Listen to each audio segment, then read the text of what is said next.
Yes बच्चे, average atomic mass मैंने बोल दिया था, ज़्यादा नहीं करना, फाइंड करना नहीं करना, सिंपली आपको पता होना चाहिए कि जैसे पहले भी बताया था कि 35 37 अलग अलग मास होते हैं क्लोरीन का, तो एवरेज मास हम लेते हैं 35.5। आप ये बस ये डेफिनेशन देख लो, ये भी समझने की बात है बस। ग्राम एटॉमिक मास क्या होता है? Atomic mass of an element expressed in grams is called gram atomic mass.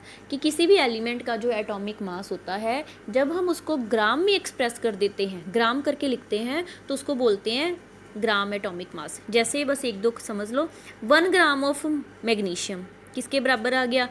Gram atomic मास 24 ग्राम। सीधी सी बात है कि जब आप 24 के पीछे, जैसे तो नहीं तो हम लिखते 24U, अगर U की बजाय 24 ग्राम लिख दिया तो ये क्या आ गया? ग्राम एटॉमिक मास। ऐसे ही देखो ऑक्सीजन का मास कितना है? 16 के पीछे हमने U की बजाय क्या लगा लिया? ग्राम, तो ये क्या आ गया आपके पास? ग्राम एटॉमिक मास। इसकी कुछ एज सच आपने ये चीज़ें लर्न नहीं करनी बेटा, फिर बता रही हूँ, समझने वाली चीज़ें हैं। सिंपली आपने लर्न क्या करना है कि ग्राम एटॉमिक मास क्या होता है? Atomic mass expressed in grams. कि जब एटॉमिक मास को हम ग्राम में एक्सप्रेस करते हैं तो उसको बोलते हैं gram atomic mass. For example, atomic mass of magnesium is equal to 24 gram, बस। ठीक है।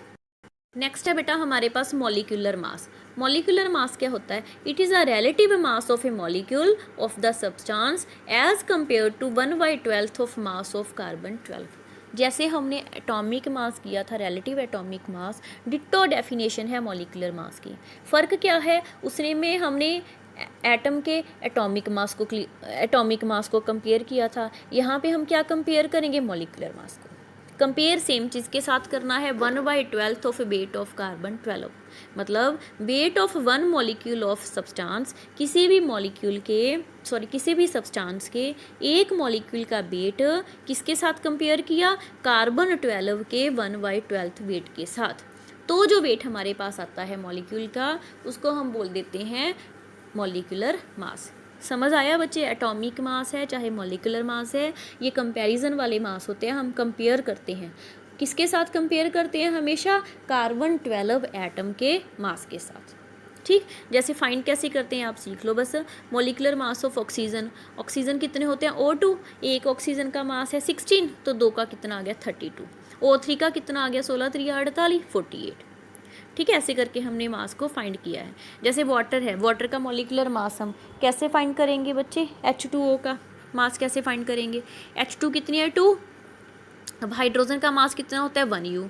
2 × 1 प्लस ऑक्सीजन का मास कितना होता है? 16। सीधा सा एक बार फिर मैं आपको लिख के दिखाती हूँ। ये देखो H2O का मास कैसे फाइंड करेंगे? एक हाइड्रोजन का मास होता है 1, हाइड्रोजन कितनी है? 2, तो मल्टीप्लाई कर दिया 2 से, प्लस ऑक्सीजन का मास कितना होता है? 16। तो 2 + 16 इज इक्वल टू कितना मास आ गया हमारे पास? 18। क्लियर बच्चे? बस जितने भी आपके पास एटम है उनके मास को कंबाइन कर दो, तो वो किसका मास आ जाता है हमारे पास? Molecular mass. जैसे H2SO4 का निकाला है, 2 × 1, सल्फर का कितना होता है? 32, प्लस ऑक्सीजन का कितना होता है? 16। कितनी ऑक्सीजन है? 4, तो कितना आ गया हमारे पास? 98। जैसे फिर बता रही हूँ, H2SO4, 2 हाइड्रोजन है, 1 उसका मास है, प्लस सल्फर का मास होता है 32, प्लस ऑक्सीजन का मास होता है 16। ऑक्सीजन कितनी है? 4, तो ×4। सबको सॉल्व करेंगे तो मास कितना आ जाता है? 98। इसको हम क्या बोल देते हैं? Molecular mass. हाँ जी बच्चे, नेक्स्ट हमारे पास कंसेप्ट आता है वेपर डेंसिटी। बस यही करेंगे क्योंकि थोड़ा सा नया चैप्टर है, आप समझने की मतलब समझो।